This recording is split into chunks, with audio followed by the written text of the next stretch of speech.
Just when you get to thinking that all hope is gone and everybody's went completely insane and there's no sanity left in the world, a small white light in the distance begins to blink, letting you know that there's still some freedom-loving people still in America.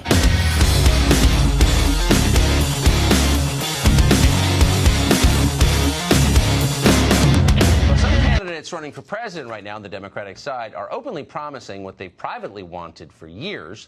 They want the NRA stamped out. They want to ban guns. They may even want to take guns by force. The NRA has got to go! The NRA has got to go! The NRA is the worst organization in this country. I am very much one that is against handguns. And I know in my urban environment, I see little to no need for guns at all. Yeah, just some rational discourse for you. We don't need guns.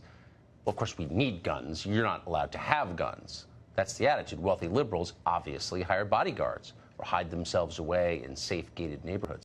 You know what? Tucker's right. The right's trampling politicians who wish to oppress you and who want nothing more but then to rule you. They can firmly stand behind no guns because they're usually surrounded by a small militia of people that's military trained and have fully automatic weapons. But what about people who can't afford to do that?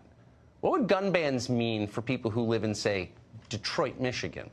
Well, this show went to Detroit to investigate that very question, and here's what we found. My name is Elena Gonville, and I live in the city of Detroit. Elena Gonville is an armed Detroiter. I carry a Glock 45. Keep one in the chamber? Definitely. Keep my gun right here on my lap. She chooses to carry a gun to protect herself. She says her gun helped her survive an armed carjacking at a liquor store on Detroit's west side. My arm was hit. Gonville was shot in the arm during the attack. War wound here. She drove herself to the hospital. Police never caught the attackers. So they had AK, and I had my Glock, and it went down. They saw a pretty girl with pink lipstick, and they just thought that they could get me, and surprise, surprise, I'm Honey the Bouncer. Stories like hers are why so many people in Detroit have decided to take personal protection into their own hands. Why do you carry a firearm? Because I live in Detroit. Why not call the police? Sometimes it takes a while. Why not call the police? Well, let me tell you. When your life is on the line and seconds count, you can absolutely guarantee that the police will be minutes away. And from the second that you call the police, your life endangerment just went up 50%. When a cop rolls in and they see somebody with a gun, whether it be a good guy or a bad guy, they turn their minds off, they go into power tripping cop mode, and they begin firing and they ask questions later. And you could be the one killed while trying to save your own life. It's best to train to know how to protect yourself, and then, after the situation has been contained, you can then call the police, and then they can come and, get the bags out and take the perpetrators away.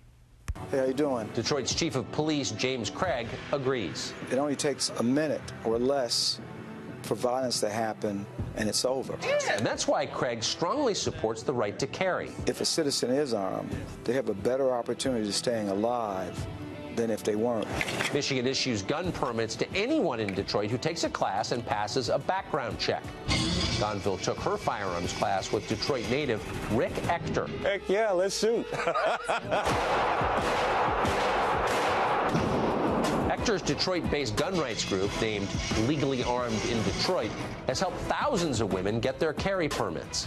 We have a growing number of women here in Metro Detroit who are learning more about firearms and what it takes to defend themselves. Do you recommend that law-abiding citizens go out and get that permit? If they're law-abiding, they get the training, absolutely. I've particularly found interest in going to classes that are all female, who support. Law-abiding citizen or not, you still have the freedom and the right to protect yourself. Is located. Nearly 1 in every 10 people has a carry permit. We have professionals, we have house moms, we have people who are just everyday normal citizens. When criminals prey and look for victims, they're usually looking for those who they believe are defenseless. We're talking about women. We're talking about the elderly. There's always going to be crime. There's always going to be, you know, they say the devil came to steal, kill, and destroy, and he's not going nowhere. What would happen if the government made it illegal to carry a gun? People would still carry.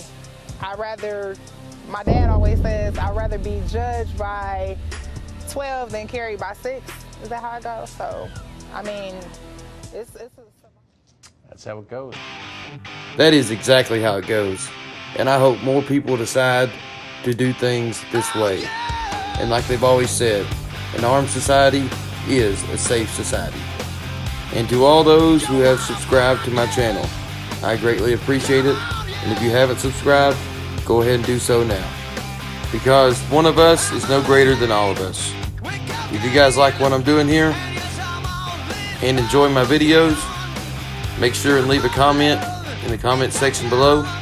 And until then, I will see you guys in the next video.